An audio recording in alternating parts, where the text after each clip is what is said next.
ವೀಕ್ಷಕರೇ, ನಿಗಮ ಟಿವಿಯ ವಿಶೇಷ ಕಾರ್ಯಕ್ರಮಕ್ಕೆ ಸ್ವಾಗತ. ನಾನು ಮಧುಕಾಂತಿ. ವೀಕ್ಷಕರೇ, ಕಾರ್ಮಿಕ ಸಚಿವರಾದ ಸಂತೋಷ್ ಲಾಡ್ ಅವರು ಕಟ್ಟಡ ಕಾರ್ಮಿಕರ ಬದುಕು ಎಲ್ಲವೂ ಕೂಡ ಹಸನಾಗಬೇಕು ಅಂತ ಹೇಳಿ ಸಾಕಷ್ಟು ಪ್ರಯತ್ನ ಪಡ್ತಾ ಇದ್ದಾರೆ. ಸಾಕಷ್ಟು ಯೋಜನೆಗಳನ್ನ ಕೂಡ ತಂದಿದ್ದಾರೆ.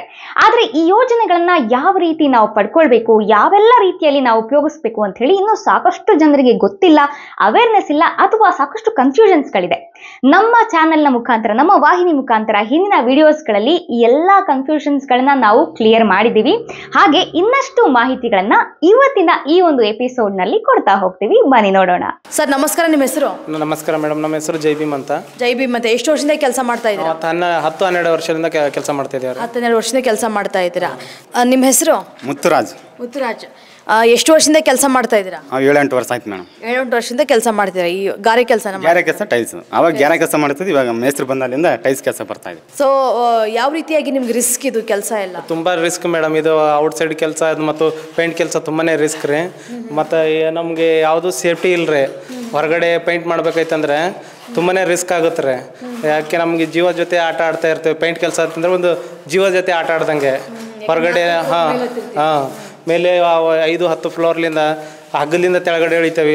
ಅದೆಲ್ಲ ತುಂಬ ರಿಸ್ಕ್ ಆಗುತ್ತೆ ರೀ ಮೇಡಮ್. ಕಾರ್ಮಿಕ ಇಲಾಖೆಯಿಂದ ಬರುವಂಥ ಕಾರ್ಮಿಕ ಕಾರ್ಡ್ ಮಾಡಿಸ್ಕೊಂಡಿದ್ದೀರಾ? ಮಾಡಿಸ್ಕೊಂಡಿದ್ವಿ ಮೇಡಮ್. ಲಾಕ್ಡೌನಲ್ಲಿ ಅದು 3,000-4,000 ಕೊಟ್ಟು ಕೇಸ್ ಮಾಡಿಸಿದ್ದೀವಿ. ನಮ್ಮ ಅಕ್ಕವರಿಗೆ ಅವರಿಗೆಲ್ಲರಿಗೂ ಬಂದೈತೆ.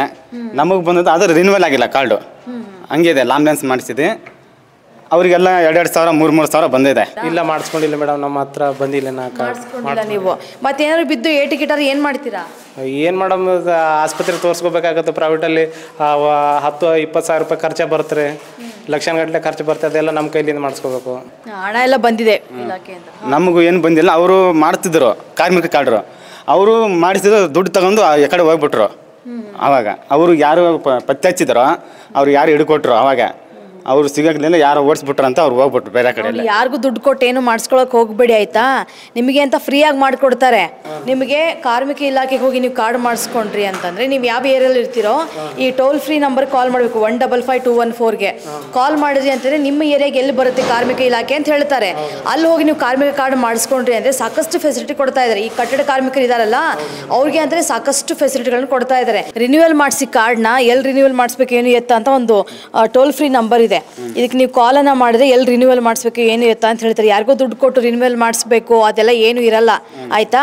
ರಿನ್ಯೂವಲ್ ಮಾಡಿಸಿದ್ರಿ ಅಂತಂದರೆ ಬಸ್ ಪಾಸ್ ಫ್ರೀ ಸಿಗುತ್ತೆ, ಟೋಲ್ ಕಿಟ್ಗಳು ಸಿಗುತ್ತೆ, ಎಲ್ಲ ರೀತಿಯ ಸಾಕಷ್ಟು ಸೌಲಭ್ಯಗಳಿದೆ. ಏನೆಲ್ಲ ಸೌಲಭ್ಯ ಇದೆ ಅನ್ನೋದು ಇದೆಲ್ಲ ಡೀಟೇಲಾಗಿ ಕೊಡ್ತಾ ಹೋಗಿದ್ವಿ. ಓದ್ಕೊಂಡು ಹೋಗಿ ಯಾರಿಗೂ ಹಣವನ್ನು ಕೊಡೋಕೆ ಹೋಗಬೇಡಿ. ಸಾಕಷ್ಟು ಖರ್ಚಾಗುತ್ತೆ ಪ್ರೈವೇಟ್ ಹಾಸ್ಪಿಟ್ಲ್ ಅಂತ ಹೇಳ್ತಾ ಇದ್ರಿ. ಆ ರೀತಿ ಏನೂ ಖರ್ಚಾಗೋದಿಲ್ಲ. ನೋಡಿ, ಇದರಲ್ಲಿ ಕಂಪ್ಲೀಟಾಗಿ ಕೊಟ್ಟಿದ್ದಾರೆ. ಸೊ ಏನೆಲ್ಲ ಫೆಸಿಲಿಟಿ ಇದೆ ಏನು ಎತ್ತ ಅಂತ. ಸೊ ನೀವು ನೋಡ್ತಾ ಹೋಗಿ. ನಿಮ್ಗೆ ಗೊತ್ತಾಗಲಿಲ್ಲ ಅಂದರೆ ಟೋಲ್ ಫ್ರೀ ನಂಬರ್ ಕಾಲ್ ಮಾಡ್ಕೊಳ್ಳಿ. ದಯವಿಟ್ಟು ಇವಾಗಲೇ ನೀವು ಕಾರ್ಡನ್ನ ಮಾಡಿಸ್ಕೋಬೇಕು.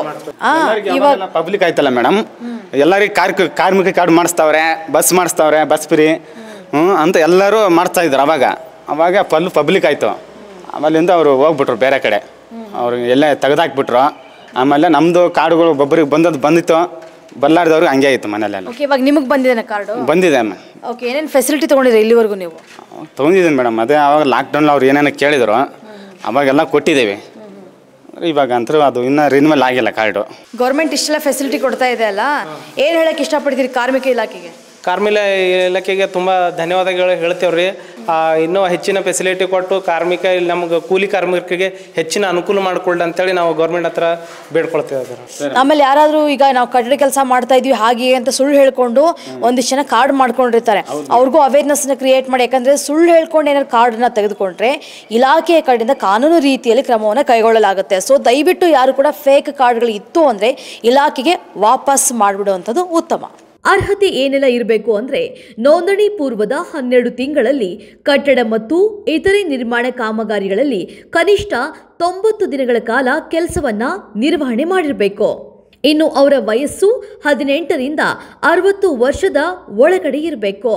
ಅಗತ್ಯ ದಾಖಲೆಗಳನ್ನು ನೋಡೋದಾದ್ರೆ ಉದ್ಯೋಗ ದೃಢೀಕರಣ ಪತ್ರ, ಅರ್ಜಿದಾರ ಹಾಗೂ ಅವಲಂಬಿತರ ಆಧಾರ್ ಕಾರ್ಡ್ ಪ್ರತಿ, ಅರ್ಜಿದಾರರ ಬ್ಯಾಂಕ್ ಪಾಸ್ಬುಕ್ ಪ್ರತಿ, ಅರ್ಜಿದಾರರ ಆಧಾರ್ ಕಾರ್ಡ್ಗೆ ಲಿಂಕ್ ಆಗಿರುವ ದೂರವಾಣಿ ಸಂಖ್ಯೆ. ನೋಂದಣಿ ಮಾಡುವ ಕಚೇರಿಗಳು ಎಲ್ಲಿ ಬರುತ್ತೆ ಹಾಗಾದ್ರೆ? ಹಿರಿಯ ಕಾರ್ಮಿಕ ನಿರೀಕ್ಷಕರು, ಕಾರ್ಮಿಕ ನಿರೀಕ್ಷಕರ ಕಚೇರಿ. ಇಷ್ಟೆಲ್ಲ ಇದ್ರೂ ಕೂಡ ನಿಮಗೆ ಏನೂ ಅರ್ಥ ಆಗ್ತಿಲ್ಲ ಅನ್ನೋದೇ ಆಗಿದ್ದಲ್ಲಿ ಒಂದು ಸಹಾಯವಾಣಿಯನ್ನು ಕೂಡ ಕೊಡಲಾಗಿದೆ. 155214 155214 ಈ ಸಂಖ್ಯೆಗೆ ಕರೆಯನ್ನ ಮಾಡಿದ್ರೆ ನಿಮಗೆ ಬೇಕಾಗಿರುವಂಥ ಎಲ್ಲ ಮಾಹಿತಿಗಳು ಲಭ್ಯವಾಗುತ್ತೆ. ವೀಕ್ಷಕರೇ, ನಮಗೆ ಸರ್ಕಾರದಿಂದ ಏನ್ ಸವಲತ್ತು ಸಿಗುತ್ತಪ್ಪ ಅಂತ ನಾವು ಹೇಳೋದೇ ಜಾಸ್ತಿ ಅಥವಾ ಮೂದಲಿಸೋದೇ ಜಾಸ್ತಿ.